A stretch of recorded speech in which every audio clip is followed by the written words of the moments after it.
Chegamos ao final de WandaVision, mas uma coisa que chamou muita atenção foi o flashback da Agatha Harkness envolvida com as bruxas de Salem. Então eu vou aproveitar esse gancho para falar um pouquinho mais sobre esse fato histórico. Vem comigo nessa!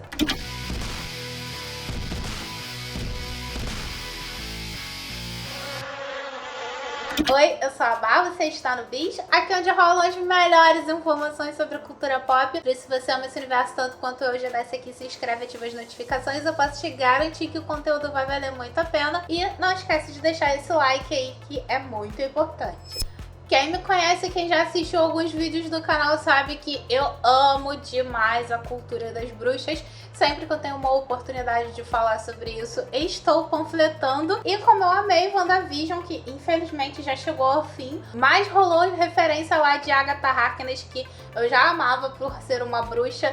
E agora, depois do flashback relacionado às bruxas de Salem, eu passei a amar mais ainda. Pra mim foi um dos pontos altos da série quando aparece essa referência a primeira vez. Mas realmente o julgamento das bruxas de Salem ocorreu. Foi um fato histórico bem triste, mas a gente pode tirar lições muito importantes disso, e é por esse motivo que eu resolvi abordar esse tema. Mas falando especificamente da Agatha Harkness, que é a nossa estrela aqui, ela é uma personagem muito antiga no MCU. Disse que ela já estava viva na época de Atlantis. Você conhece a lenda de Atlantis? A ideia que a gente tem é que ela já era viva nessa época e essa mulher começou nada mais, nada menos do que sobrevivendo ao afundamento de Atlantis. Ela não é fraca. E ao longo do tempo no universo da Marvel, ela foi se adaptando aí, esteve presente em momentos muito importantes, mas o que interessa pra gente aqui é a parte das bruxas. Lá no século 17, ela era uma espécie de nômade, então ela vivia fazendo muitas viagens, e um dia ela chegou lá na cidade de Salem, que fica em Massachusetts, e ela resolveu se estabelecer por lá e começou a recrutar jovens mulheres que estavam interessadas em aprender um pouco mais sobre magia, e criou seu próprio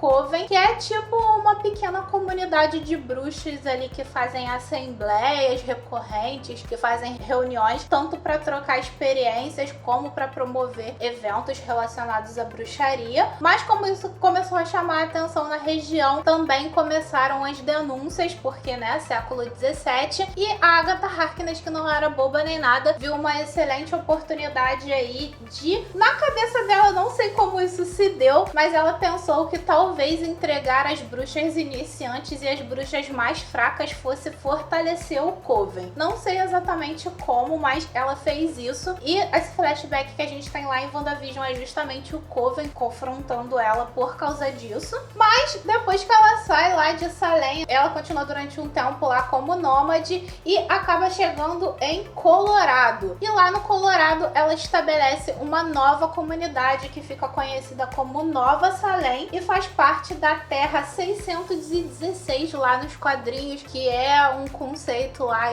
onde eles criam e recriam a Terra em diferentes contextos, com diferentes histórias e tudo mais. E ela se estabelece lá e forma essa nova comunidade que fica conhecida como a Cidade das Bruxas. Mas como ela nunca está satisfeita durante muito tempo num lugar só, ela resolve sair de lá e se infiltrar no mundo dos humanos. E quem fica na liderança de Nova Salem é o filho dela, Nicholas Scratch. Isso mesmo, ela tem um filho, mas obviamente eles não têm uma relação muito bacana. O Nicholas é um pouco perturbado e isso inicia um arco lá dentro dos quadrinhos da Marvel, onde ela começa a ter uma relação com o Quarteto Fantástico e eles entram em conflito com o filho dela. Mas esse arco dela com o Quarteto Fantástico dá início a uma nova fase dela no universo Marvel, onde ela passa a ser uma espécie de cuidadora ali de super-heróis bebês, e assim ela vai sobrevivendo ao longo do tempo, se reinventando dentro do universo Marvel.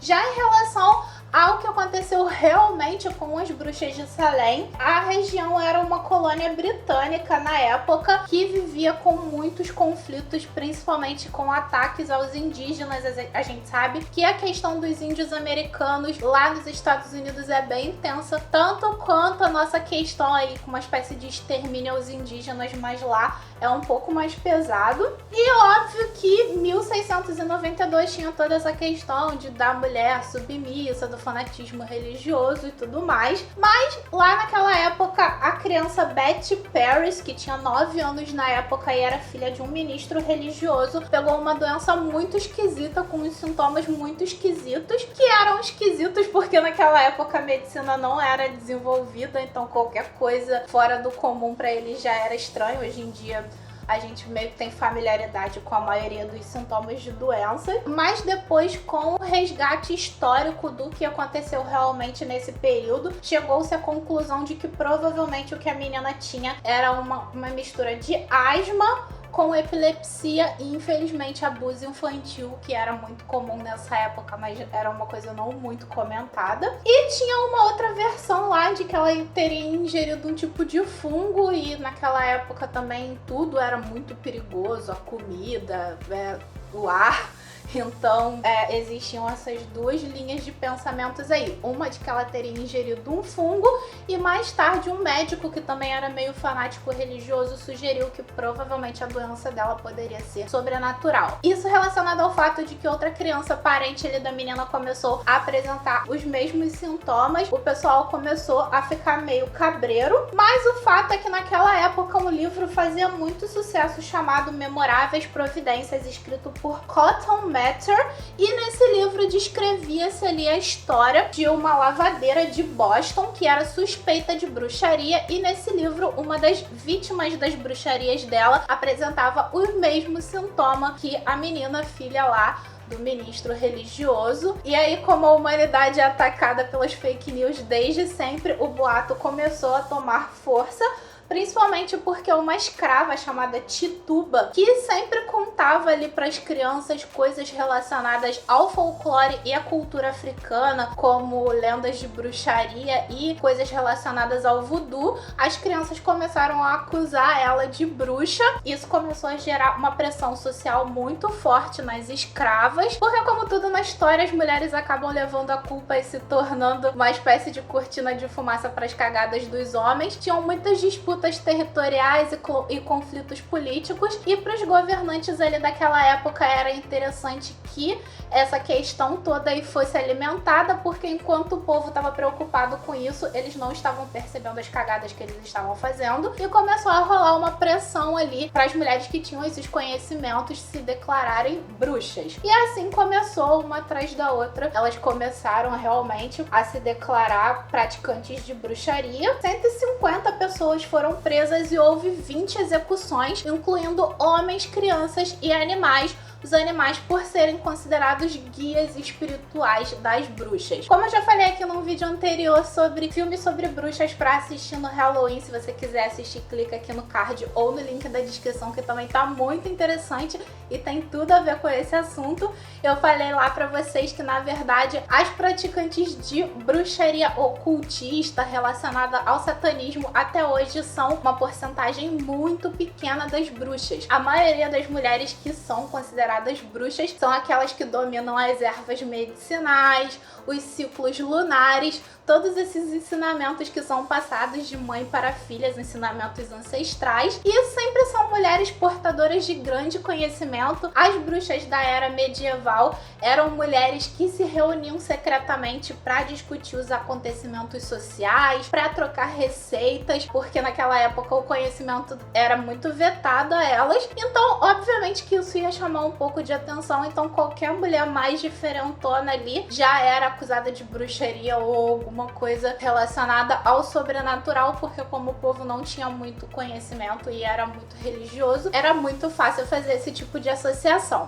E se você chegou até aqui, muito obrigada por estar assistindo, mas não sai daí, porque ainda faltam algumas informações muito legais, eu tenho certeza que você vai amar. Mas não esquece de deixar o like, deixar seu comentário aí embaixo pra apoiar a gente a continuar produzindo, que é muito importante. Me segue lá no Instagram e no Twitter, no @aba, que eu faço um conteúdo extra bem legal. O Rafa lá no @rafafidelis_, se você quiser contratar pra serviços de edição como essas edições bacaníssimas que você vê por aqui. Se você quiser no seu conteúdo, manda uma DM lá pra ele, com certeza ele vai te atender com muito carinho. E segue a gente lá no @canalbis, porque sempre tem informações sobre cultura pop, bastidores aqui do canal, tá bem legal. Eu te espero lá e não esquece do like. Bom, depois de todo esse tempo, obviamente, com o resgate histórico e com a reconstrução dos fatos de acordo com o que eles realmente aconteceram, chegou-se à conclusão de que o que aconteceu naquela época foi histeria coletiva motivada por boatos. Como as fake news são muito perigosas ainda hoje, naquela época eram muito mais, tanto que a maioria dessas pessoas que infelizmente foram condenadas injustamente e é considerado um dos maiores casos de histeria coletiva da história. Mas, metaforicamente, as bruxas continuam sendo perseguidas aí, as mulheres mais diferentonas continuam não tendo um minuto de paz, infelizmente, mas isso a gente tira uma lição muito importante de checar a fonte das informações e não acreditar na primeira coisa que a gente ouve. Mas eu achei muito interessante como o pessoal da Marvel conseguiu adaptar esse fato histórico. Pelo que eu entendi, lá no universo Marvel eles dão a entender que foi a Agatha Harkness que foi uma das motivadoras dos julgamentos em Salem, quando ela começou a entregar as bruxas mais fracas. É triste porque realmente aconteceu o fato, mas essa adaptação é bem interessante. E a Agatha é uma das bruxas mais poderosas ali do universo. A Marvel é bem ambíguo porque ela teve essa atitude, mas em um certo momento ela passa a ser a mentora da Wanda mais à frente nos quadrinhos. E aqui parece que realmente ela é a vilã, já que chegamos à conclusão que agora não tem Mephisto, não tem nenhum outro vilão, aparentemente é tudo culpa da Agatha e mais ninguém. Mas eu adorei essa personagem, eu adorei o que eles fizeram com ela e achei muito interessante porque eu, por exemplo, sempre tinha uma visão da Wanda, apesar dela ser a Feiticeira Escarlate, com uma certa licença poética pro feiticeira. E a série trouxe pra gente essa perspectiva que, na verdade, ela é uma bruxa realmente, trazendo o conceito ali da magia do caos, que é um conceito muito interessante que tem no universo Marvel. Só a título de curiosidade, a magia do caos provém da entidade Chthon, que é inspirada em lendas e mitos ali do autor H.P. Lovecraft, que muita gente aí deve conhecer. Ele faz parte ali de um grupo de deuses ancestrais e ele é o autor do Darkhold, que aparece lá na série também e que já apareceu anteriormente na série sobre os agentes da S.H.I.E.L.D. O Darkhold contém ali uma série de magias e conhecimentos muito antigos e muito avançados que só podem ser dominados por grandes magos do naipe da Wanda. Então, como apareceu o Darkhold, já foi mencionada a magia do caos, as pessoas estão esperando que talvez ou Mephisto ou Chthon podem aparecer aí mais à frente. Com certeza a Agatha vai voltar em algum momento e eu quero muito porque eu já amo. Bom, é isso, espero que vocês tenham gostado. Em breve eu volto aí com outro vídeo super interessante aí de acordo com os novos passos do MCU. E até a próxima, não esquece de deixar o like. Referência de Agatha Harkness. Então,